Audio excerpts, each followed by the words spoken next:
안녕하세요. 이번 시간에는 부가가치세 제2장 가세거래를 시작하겠습니다. 가세거래는 우리 시험에 항상 나오는 부분이고요.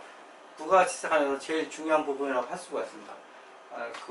우리 말로 푸는 문제, 지문으로 나오는 문제는 항상 나오고, 이 가세거래를 아셔야지 다음에 하는 이제 가세 표준, 그러니까 세율 할 때 이제 문제 푸는 거, 실제 이제 숫자가 나온 문제, 계산 문제라고 그러는데, 계산 문제도 이제 정확하게 풀 수가 있습니다. 그래서 상당히 중요한 부분이고요. 가세 거래는 제1절 가세 대상 거래가 나오고, 가세 대상 거래에서 이제 재화의 공급, 용역의 공급이 나오는데, 이건 좀 밑줄친 부분이 시험에 자주 나오는 부분입니다. 제2절 공급 시기와 공급 장소인데, 실제 공급 장소는 여러분들이 이제 부가세를 이제 기본적으로 아셔야 될 게, 부가가치세가 이제 소비세고, 그 다음에 국내에 행정력이 미치는 데서만 하는 거예요. 그래서 공급 장소는 그냥 국내입니다, 국내. 그래서 부가세에서 공급 장소는 그렇게 중요하지가 않습니다. 그리고 이제 그래서 공급 시기가 나오는 거고, 배상이 나오는, 공급이 뭐냐가 나오는 거고, 공급 장소는 중요하지 않습니다. 그래서 요 법 조문은 법이 있고, 그 다음에 시행령이 있고 시행 규칙이 있는데, 이거는 상당히 깊이 있게 많이 아셔야 되는 부분입니다. 네, 제 구조 가겠습니다. 제 구조 처음에 재화의 공급은 보시면 이제 계약상, 법률상. 그러니까 계약상이라는 거는 이제 우리가 개인적인 민간끼리 하는 거고, 법률상은 이제 법에 이제 의하는 겁니다. 그래서 모든 원인에 따라서 재화를 인도하거나 양도하는 것으로 한다. 이게 어떤 의미냐면, 이제 부가세라는 개념을 보시면 느낌이 모든 원인, 계약상, 법률상 전부 다죠. 그러니까 모든 재화거래, 이렇게 생각하시는 게 좋습니다. 이렇게 생각하시는 게 좋고, 가세 대상이 아닌 예외를 규정하고 있다, 이렇게 알고 계시면 됩니다.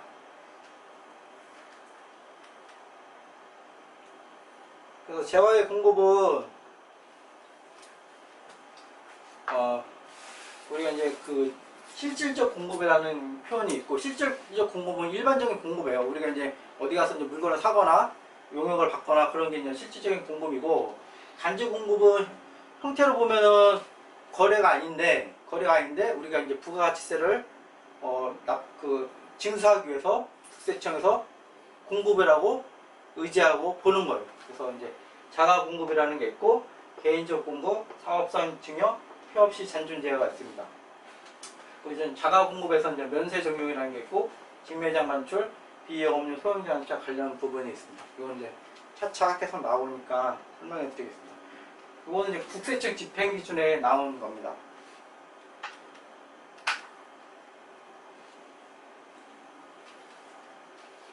재화의 공급 범위를 보겠는데요. 부가가치세 시행령 시행령 18조에 나온 겁니다. 그러니까 제가 앞에서 말씀드린 것처럼 보통은 이제 법 조문에서만 주로 시험에 나오는데, 지금 가세거래는 이제 시행령까지도 다 시험 범위에 나오고 조문으로 많이 나오기 때문에 하나하나씩 아셔야 됩니다. 그래서 재화의 공급에 대해서 여기 나오는데, 현금 판매, 현황 판매, 할부 판매, 장기 할부 판매, 조건부 및 기한부 판매, 위탁 판매, 그 밖에 매매 계약에 따라 재화를 인도하거나 양도하는 것. 계속 제가 말씀드리지만 모든 재화 거래 이렇게 알고 계시면 됩니다. 그리고 법 조문하고 이제 글자를 읽으실 때 보시면 이제 할부 판매하고 장기 할부 판매가 이제 있습니다. 그래서 보시면 아무 생각 없이 우리가 보면 할부 판매는 장기 할부 판매를 포함하는 개념이잖아요. 할부 판매 밑에 우리가 생각하면 할부 판매 밑에 단기하고 장기가 있는데, 실제 이 할부 판매는 장기 할부 판매가 아닌 거를 말하는 거예요. 그러니까 우리가 이제 부가가치세법에서 할부 판매라고 나오는 거는, 법조문에서 나오는 거는 장기 할부 판매를 제외하는 거예요. 그렇게 이제 이해하시고 읽으셔야 됩니다. 그 다음에 자기가 주유자재의 전부 또는 일부 부담하고 상대방으로부터 인도받은 재화를 가공하여 새로운 재화를 만드는 가공계약에 따라 인도하는 것. 이게 이제 헷갈리는 게 보시면 가공가격이에요. 무슨 말이냐면 자기가 주유자재를 부담하고 전부 일부는 안중해요. 자기가 주유자재를 조금이라도 부담했어요. 주유자를 조금이라도 부담하면 가공계약이지만 제야를 인도하는 거예요. 그러니까 얘가 주인공인 거예요.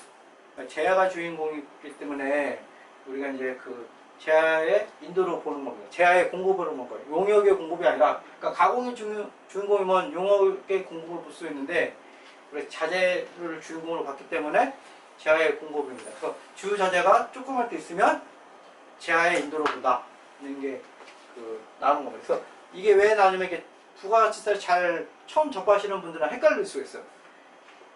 주유자재, 가공계약. 가공계약이니까 용역의 공급이구나 이렇게 생각할 수가 있는데 그렇게 쳐다보지 않습니다. 구세청 그렇게 쳐다보지 않고 주유자재가 조그만 데 있으면 제야의 공급으로 본다는 거고, 그 다음 세 번째는 이제 교환 계약이에요. 교환 계약. 우리가 이제 보통 물건을 살 때 돈 주고 이렇게 사잖아요. 현금 같은 거를 주는데 물건을 주로 이렇게 바꾸는 경우가 있잖아요. 바꿀 때도 제야의 공급으로 보는 겁니다. 이게 무슨 말이냐면은 이렇게 생각하시면 됩니다. 이렇게. 그러니까 A라는 물건하고 B라는 물건을 우리가 바꿨다. 그러니까 회계처를 생각해 보시면 어떻습니까? A 물건 이게 대변에 가고 B 물건 이렇게 쓰잖아요. 그래서 이제 현금 거래가 없어서 대가가 없는 것처럼 보이는데 실제로 우리가 이런 것들은 좀 분석할 때는 어떻게 하냐면 이렇게 하는 거. 우리가 할 때는 A 물건 현금 B 물건. 그래서 이렇게 해서 B 물건하고 A 물건, 결과적으로 B 물건, A 물건이 교환 계약인 거예요. 실제 요 현금이 왔다 갔다, 현금을 수수한 부분이 수바 있는 거예요. 그래서 교환 계약도 우리가 이제 제야의 공급으로 보는 거고, 이쪽도 부가세를 내고 이쪽도 부가세를 내는 겁니다. 특별한 그 사업자라면. 이제 우리가 이제 형식은 교환 계약이지만 대가를 주고받는 거라서 제야의 공급으로 보는 거고, 4번 보시면 경매 수용 현물 숫자가 그 밖에 계약상 또는 법률상의 원인으로 제야를 인도하거나 양도하는 것. 경매 수용 현물도 우리가 제야의 공급으로 본다. 모든 거를 보는 거예요. 모든 제야가 왔다 갔다 하면 모든 거를 이제 기본적으로 부가가치세가 이제 붙는 겁니다. 그다음에 5번 국내로부터 보세구역에 있는 창고에 임치된 임치물을 국내로 다시 반입하는 경우, 보세구역에서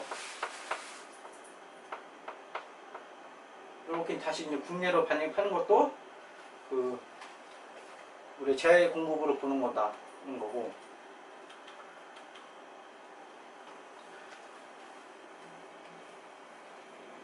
제야의 공급으로 보지 않는 건 도대체 뭐냐. 그러니까 이 부분을 아셔야 되는 거예요. 그러니까 기본적으로 부가가치세는 기본적으로 세금을 징수하려고 만든 거예요. 그러니까 계속 제가 이제 처음에 말씀드린 것처럼 부가가치세가 왜 생겼냐면 우리 국가가 세금을 안정적으로 징수하려고 하는 거예요. 그러니까 부가가치세는 기본적으로 많이 걷어들이려는 게 목적인 거예요. 그러니까 세원을 넓게 조세정도 없기 때문에 많이 걷어들이는 게 목적이기 때문에 이렇게 이제 제야의 공고를 보지 않는 사례, 이런 것들이 이제 특이한 겁니다. 그래서 어떤 것들이 있냐면 주식권, 저당권 또는 양도 담보의 목적으로 동산, 부동산 또는 부동산의 권리를 제공하는 것.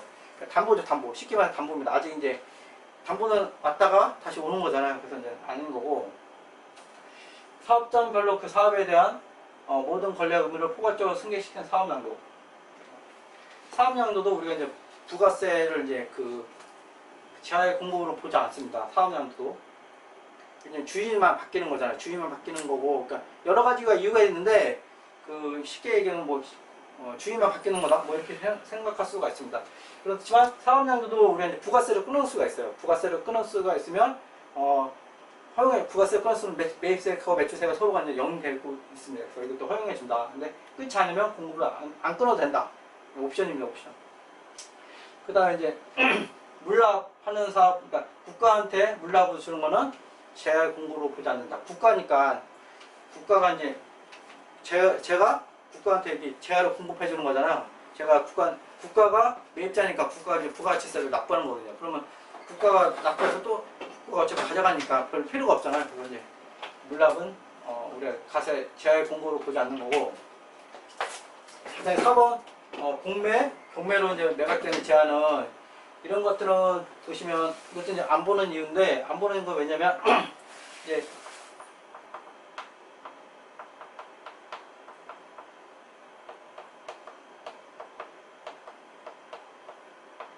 매출세액이 있고 이제 매입세액이 있습니다. 매출세액이 매출세액과 매입세액이 있는데 이제 공매나 경매를 하면 그 우리가 경매로 이제 판 사람 있잖아요. 판 사람은 이제 매출세액을 이제 1,000원을 매입한 쪽에서 받아서 국가한테 낼 거잖아요. 이 사람은 이제 또 이거를 경매를 받아간 사람은 매입세액 공제를 받을 거예요. 공제. 어차피 이제 국가로서는 0입니다. 그러니까 국가로서는 매입세액 받고 매출세액을 그러니까 매입세액으로 공제해주고 받는 거기 때문에 국가로서 0인데 그 다른 거죠. 공제받는 사람하고 납부하는 사람이 다르잖아요. 그래서 공제받는 사람은 그 당연히 자기가 이제 경매를 해서 돈 줬으니까 매입을 그 공제를 받아요. 공제받기 때문에 국가가 그 사람한테 1,000원을 나갑니다. 국가 입장에서 보면 1,000원이 일단 나가는 거예요. 이 사람이 매입세액을 공제받으니까. 그 다음에 국가는 이 매출 경매로 인해서 돈 받은 사람 있잖아요. 그 사람한테 이제 매출세액을 납부 받아야 되는데 공매나 경매 같은 경우는 왜 합니까? 공매나 경매 같은 게 내가 돈 많아서 하는 게 아니잖아요. 돈이 없으니까 내 물건들이 강제로 공매, 경매에 당하는 거잖아요. 그러니까 그 사람들한테는 매출세액이 날 정도로의 여유가 없는 거예요. 그래서 매출세액이 국가가 돈 받아야 되는데 매출세액이 이제 징수가 안 되는 거예요. 체납될 가능성이 높은 거예요. 그러다 보니까 국가 입장에서는 이런 거래로 해서 매입세액만 1,000원만 나가는 꼴이 되기 때문에 국가로서는 손해잖아요. 국가가치세는 원래 이제 세금 안정적으로 징수하려고 하는 건데 국가로서는 손해기 때문에 제할 공급을 안 보는 겁니다. 이런 이유가 있는 거예요. 그래서 이제 그런 개념으로 하나씩 보시면 제할 공급으로 보지 않는 사례를 접근해 보시면 됩니다. 5번 같은 경우는 이제 수용 절차에서 수용 대상 제할 소유자가 수용된 제한에 대해서 대가를 받는 경우도 이제 정책적인 뭐 실제 거래 이유가 있는 거예요. 네, 6번도 있고 7번도 있고 그래서 시험에 나오는 것들은 4번, 5번이 주로 이렇게 나왔던 거고 1, 2, 3번도 다 나올 수 있는 가능성이 높은 겁니다.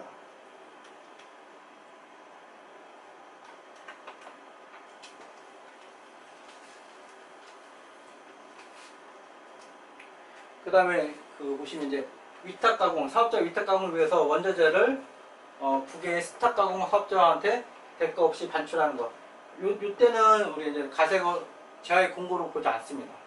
영세로 적용되는 것은 제외.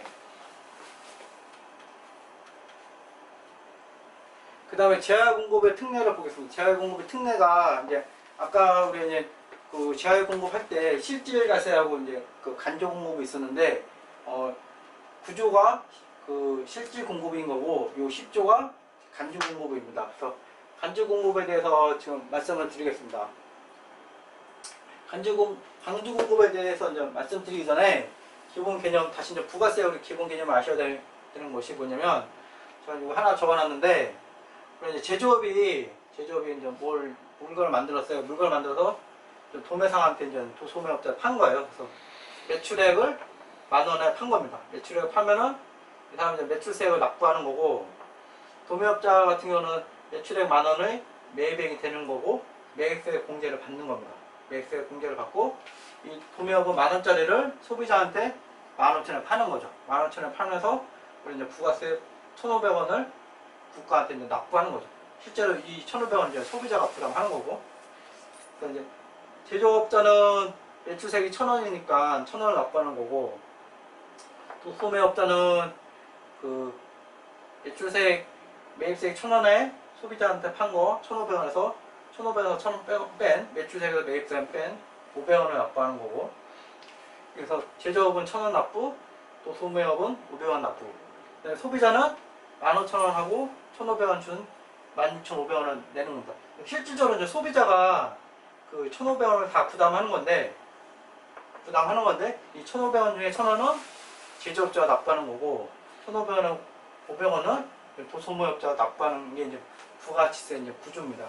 구조고 요 500원 1000원이라는 게 그 각 사업자의 부가가치죠. 해당 증가분 부가가치 만원에 대한 부가가치가 만원이니까 만원에 대해서 10% 1000원인 거고, 그 차이가 5,000원이니까 5,000원에 부가가치 증가된 5,000원에 10%가 500원인 거고, 이런 식으로 되어 있고, 그 다음에 매출세액에서 매입세액을 뺀 방식으로 하니까 이게 이제 정당계 세액공제법이라고 이제 지난번에 말씀드린 거예요. 이 구조를 아셔야지만 이제 그 지하의 공급의 특례를 알 수가 있어요. 무슨 말이냐면 이쪽 입장에서 보시면 매출세액을 이쪽 입장에서 보면 이제 이 사람이 이제 매출세액을 1,000원 냈잖아요. 그럼 이 사람이 이제 공제를 받잖아요. 공제를 받는단 말이에요. 근데 이 사람이 그 국가 입장에서는 이 사람이 이제 만원에 산 거를 이 사람이 팔지 않고 자기가 쓸 수가 있어요. 자기가 쓸 수 있으면 이 사람은 이제 공제만 받는 거예요. 공제만 받기 때문에 국가에서는 손해이기 때문에 이런 것들을 이제 그 공급을 안 보면 국가에서는 손해이기 때문에 이런 지하의 공급의 특례라고 해서 이제 일부 같은 것들은 실제 그 우리가 제3자한테 거래가 아님에도 불구하고 공급으로 보는 것들이 있습니다. 이제 지하의 공급의 특례라는 거고, 다시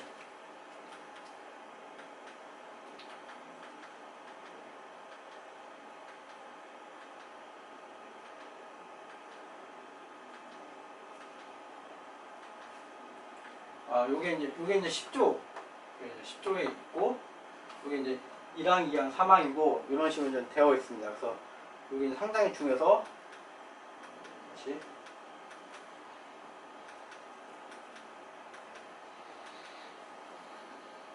하나씩 보겠습니다. 그, 사업자가 가세 사업과 관련해서 생산 취득한 제하로서 매입세 공제를 받은 겁니다. 매입세 공제를 받은 것으로서 자기 면세 사업을 위해서 직접 사용하거나 소비하는 것은 지하의 공급으로 본다. 이 조문을 이해하시려면 뭘 아셔야 되면, 면세라는 거는 매출세액이 없는 거예요. 그래서 매출세액이 없기 때문에 매출세액 매입세액에서 공제만 받는 거예요. 공제만 받아서 얘를 이제 공급을 안 보면 국가가 이제 돈을 지원해주는 꼴이 됩니다. 그래서 국가로 손하기 때문에 공급으로 보는 겁니다. 네, 다시 이제 재활 공급 특례 다시 이제 상세하게 이제 이게 좀 기본 개념을 정확히 아셔야 돼요. 정확히 아셔야 되기 때문에 다시 요 표 갖고 다시 한번 제가 보겠습니다. 얘를 좀 빼도 될 것 같습니다. 얘를 이렇게 빼도 될 것 같고, 이게 이제 제조업이 있고, 요 문장을 그대로 읽어보겠습니다. 제조업이 있고, 얘가 이제 주인공입니다. 얘가 이제 이 사업자가 되는 겁니다. 이 사업자가 되는 거고, 여기 이제 매출액 10,000원짜리를 산 겁니다. 매출액 10,000원짜리를 사와서 1,000원을 이제 공제 받는 거고, 이 사람은 매출세액을 공제되는 겁니다. 여기까지 된 상태에서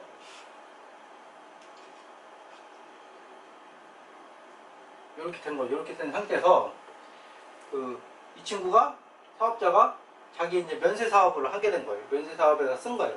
면세 사업에 쓰니까 매출세액을 낼 수가 없잖아요. 매출세액을 낼 수가 없으니까 보시면 이제 제조업체에서는 10,000원을 매출했으니까 납부세액이 좀 1,000원이 생긴 거죠. 1,000원 생긴 거고, 도소매업자에서는 매입세액이니까 매입세액 1,000원이 있는 거예요. 일단 1,000원 있고 매출세액이 없으니까 이렇게 공제를 받는 거예요. 이렇게.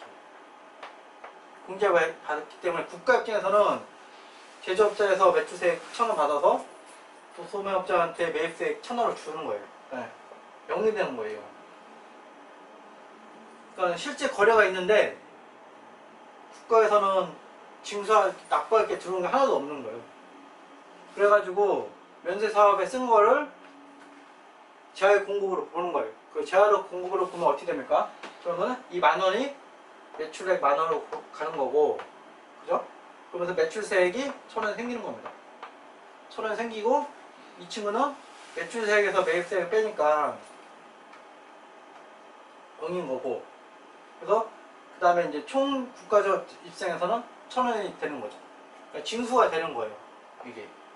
그래서 이제 이 제야의 공급으로 안 보면 우리 부가거래가 없는 것처럼 이게 되는 겁니다.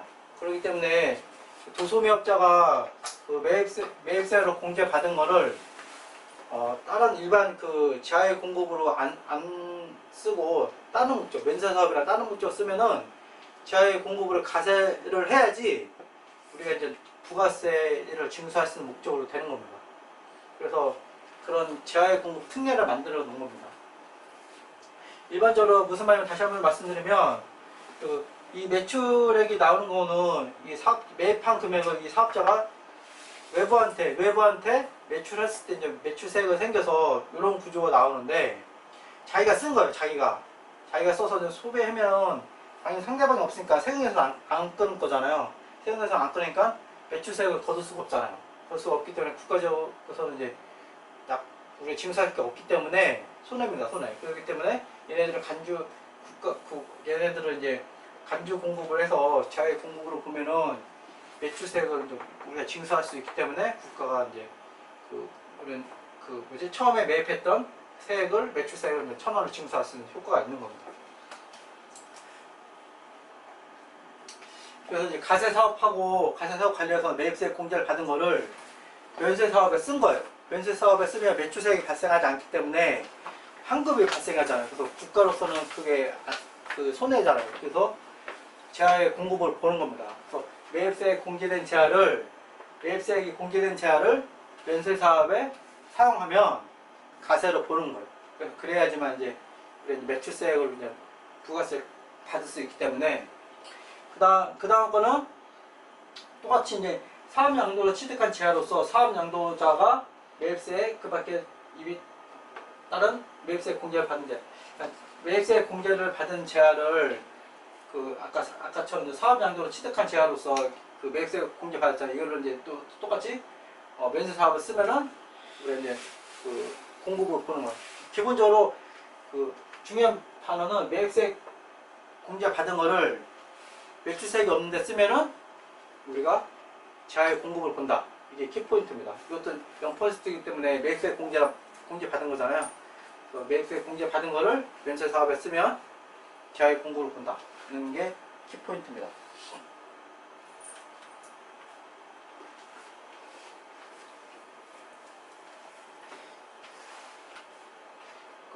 이 항도 똑같은 개념을 쓴 거예요. 그러니까 매입세액 공제를 받은 거를 우리가 이제 매입세액 공제를 받은 거를 세금 안 내는데 쓴 거죠. 세금 안 내는 데 쓰면 우리가 이제 그것도 제야의 공급으로 보겠다는 겁니다. 여기 보시면 이 항은 어떤 거냐면 똑같은 문제인데 보시면 이제 운수업, 자동차업 등 대통령 정하는 업종의 사업을 경영하는 사업자가 자기 생산 취득한 제야 중 개별 서비스에 이렇게 많이 복잡하게 썼는데 이런 겁니다. 그러니까 저희가 이제 운수업을 하는 회사예요. 제가 운수업을 하는 회사이기 때문에 운수에 써야 되잖아요. 그러니까 택시업을 하는 거예요. 택시업을 하는데 제가 현대자동차한테 이제 차를 산 거예요. 현대차한테 차를 매입했어요. 차 매입했기 때문에 첫 번째는 이제 매입세액을 공제받겠죠.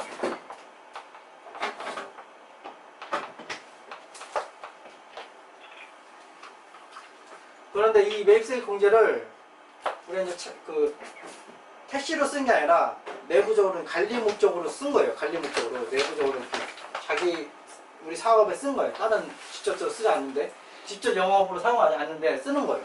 그러면은 우리가 소비한 건데 매출세액이 안 나오니까 이 매입세액 공제 받은 거를 회수할 수가 없잖아요. 회수할 수가 없기 때문에 이거를 마치 제야의 공급으로 외부한테 판 걸로 봐서 매출세액으로 다시 받는 겁니다. 그러면 이제 공제받고 다시 내고 해서 0이 되는 이런 구조입니다. 그래서 기본적으로 이제 다 똑같은 개념. 1번은 이제 매입세액 공제 받은 거를 매출 쪽에 쓰지 않고 다른 쪽으로 쓴 거를 다 받는 게 이 제야 공급의 특례 내용입니다.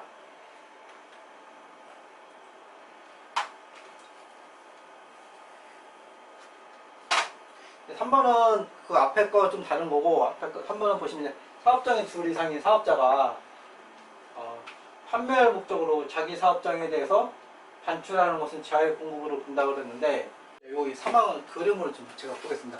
그러니까 사업장이 A가 있고 B가 있고 이 소비자가 있는 거예요. 소비자가 있어서 그 A가 이제 물건을 사와서 이쪽에서 매입세를 받았겠죠. 물건을 이렇게 넘겨준 거예요. 넘겨주고 B가 C한테 이제 판 거예요. 소비자한테. B는 소비자한테 팔았기 때문에 이제 매출세액이 생긴 거죠. 여기 사업장이 사업장.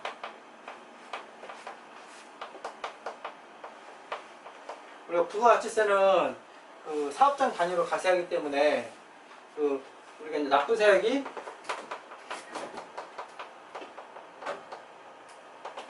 매출세액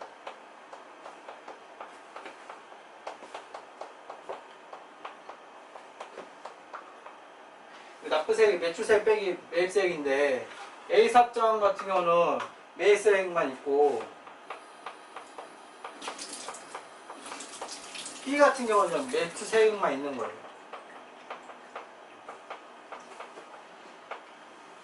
그래서 제 회사잖아요. 그러니까 A도 내 사업장이고 B도 내 사업장인데, A는 매입세액만 있으니까 신고할 때 뭐 돈을 안 내죠. 돈을 안 내고, B는 신고할 때 돈을 내야죠.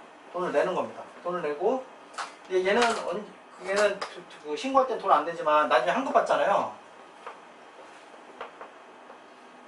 납부할 때 납부 시기하고 환급 일자하고 납부 일자가 달라요. 현금이 이제 미스매치가 돼요. 그러니까 내 돈을 내고 내가 국가한테 그 돈을 매입세를 받으면 이제 아무 문제가 없는데, 환급이 좀 늦어요. 좀 늦다 보니까 우리가 그만큼 우리 사업하는 사람들이 이제 현금 압박이 들어오는 거예요. 그래서 이런 거래를 A 사업장에서 B 사업장 나갈 때 공급으로 보지 않으니까 이런 문제가 생긴 거예요. 그래서 이렇게 이제 간주를 해서 A 사업장에서 B 사업장 나갈 때 매출로 봐준 거예요. 매출을 봐주면 어떻게 생깁니까? 이쪽에서 매출세액이 생기는 거고, 이쪽에서 이제 매입세액이 생기는 거예요. 어차피 유금액이 똑같잖아요. 그래서 이제 자금 부담이 사라진 거예요. B 사업장 같은 경우는 이제 자금 부담이 사라진 겁니다. 그래서 요거는 그 실질적으로는 제하의 공급으로 좀 아닌데, 우리가 이제 납세자 그 사업자를 위해서 그 사업자의 자금 압박을 풀기 위해서 제하의 공급으로 본 겁니다. 사업장이 있고, 그다음에 예외는 뭐냐면, 우리가 이제 사업자 단위가세 같은 경우는 어차피 얘를 묶어서 우리가 가세하기 때문에 이런 문제가 안 생겨요. 안 생겨서 이제 걔는 사업자 단위로 하는 데는 제하의 공고를 보지 않는 거고, 총괄 납부 같은 경우도 이렇게 묶어서 납부를 하게 됩니다. 총괄 납부 묶어서 납부하기 때문에 이런 자금 압박 문제가 생기지 않습니다. 그래서 총괄 납부하고 사업자 단위 가세의 경우는 이 묶어서 납부를 하기 때문에 자금 압박이 안 생겨요. 그렇기 때문에 제하의 공고를 보지 않습니다.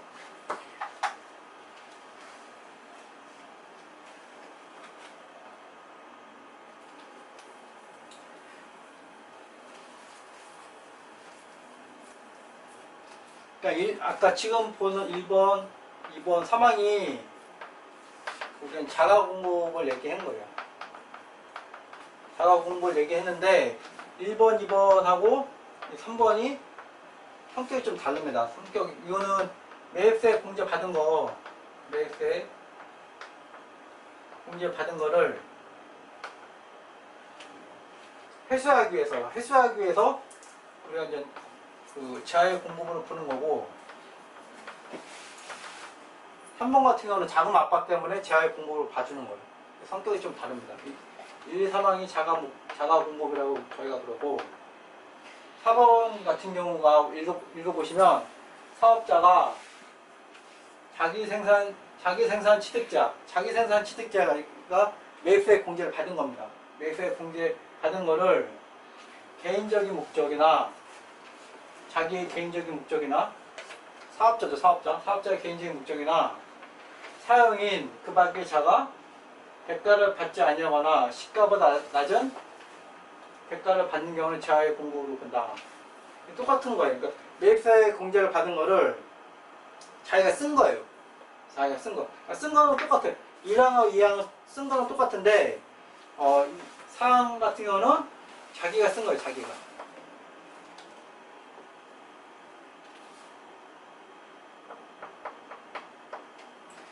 자기가 사용한 거예요. 자기가 사용하기 때문에, 이 마찬가지도, 또 이제 우리가 그 매입세 공제를 했어야 하기 때문에, 우리가 재화의 공급으로 간주를 하는 겁니다.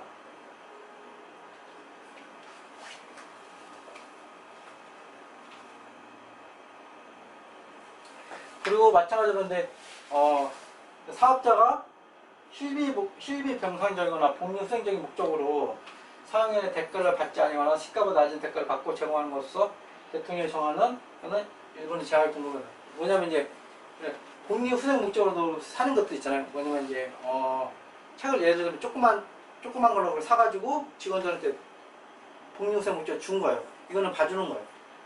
그래서 일부는 봐준다. 그래서 4번 같은 거는 개인적인 공부 그냥 표현 쓰고, 5번 같은 경우는 이제 사업자가 자기 고객 불특정, 그러니까 고객도 불특정이죠.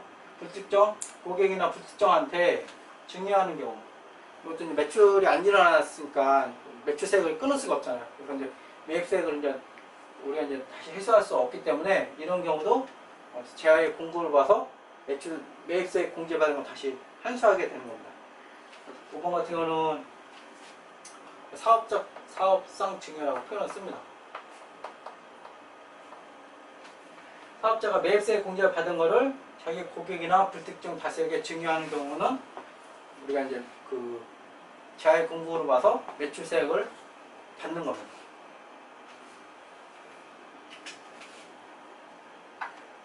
그러니까 대상이 다른 거예요. 그러니까 1번 같은 거는 자가공급은 내 사업 때문에 이제 우리가 재화의 공급을 보는 거고, 요거 사항 같은 경우는 개인적으로 쓴 거예요. 개인적으로 쓴 거에 대해서 재화의 공급으로 보는 거고, 5번 같은 경우는 우리가 사업상 증여로 외부 고객이나 불특정 다수 외부한테 쓴 거예요. 그때 우리가 이제 재화의 공급으로 보는 거예요. 그러니까 개념은 똑같은데 대상이 누구냐에 따라서 그냥 우리가 조항을 나눈 것 뿐입니다.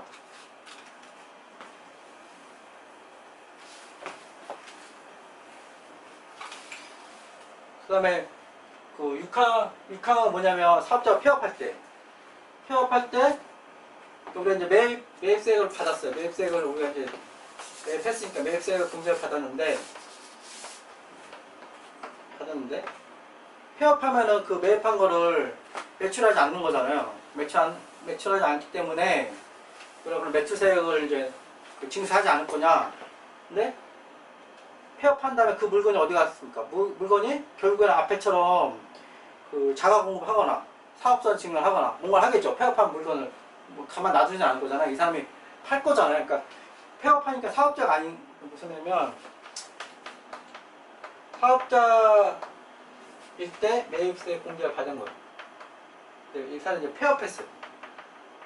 폐업하면 사업자가 아니니까 이제 가세를 할 수가 없잖아요. 그래서 그러면 이제 억울하잖아요. 이 국세청 입장에서는 매입세 공제, 이 사업을 쭉 할 거라고 해서 매입세 공제를 해줬는데 사업을 안 하고 왕창 매입한 다음에 폐업해버렸어요. 그럼 이 사람은 국가로부터 매입세 공제 받은 거잖아요. 그래서 이제 국가로서는 짜증나니까 이런 것들은 이제 폐업할 때 또 간주 공급을 다 해서 매입세 공제 받은 거를 다시 국가가 다 회수하는 개념입니다. 그래서 폐업할 때 자기 생산 재화 중 남아있는 재화는 자기한테 공급한 걸로 봐서 우리가 다시 이제 환수 절차를 거치는 거예요.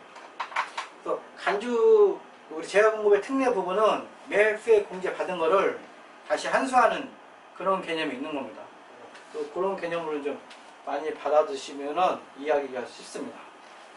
국세청 입장에서 만든 문장 조문이라고 생각하시면 돼요. 7항 보시면 이제 위탁 매매 또는 대리인에 의한 매매를 할 때에는 위탁자 또는 본인이 직접 재화를 공급받은 것으로 본다. 이게 뭐냐면 우리가 이제 위탁자하고 이제 수탁자가 있잖아요. 그러니까 보통 내가 이제 사업자인데 물건을 팔아달라고 이제 수탁자한테 주고, 수탁자는 판매 열심히 해서 소비자한테 팔겠죠. 소비자한테 팔고, 위탁자는 수탁자한테 이제 판매 수수료 같은 거 주잖아요. 판매 수수료 같은 거 줍니다. 판매 같은 수수료 주면 이 두 간에 이제 판매 수수료 거래가 있는 거예요. 이것도 세금에서 거래거든요. 세금에서 끊고 물건 판매한 거, 물건 판매에 우리가 이제 판 사람이 누구냐, 공급자가 누구냐 할 때는 이 위탁자를 공급자로 본다는 겁니다. 마찬가지로 위탁자가 누군지 모를 때는 당연히 수탁자를 그 공급한 사람으로 보는 거죠.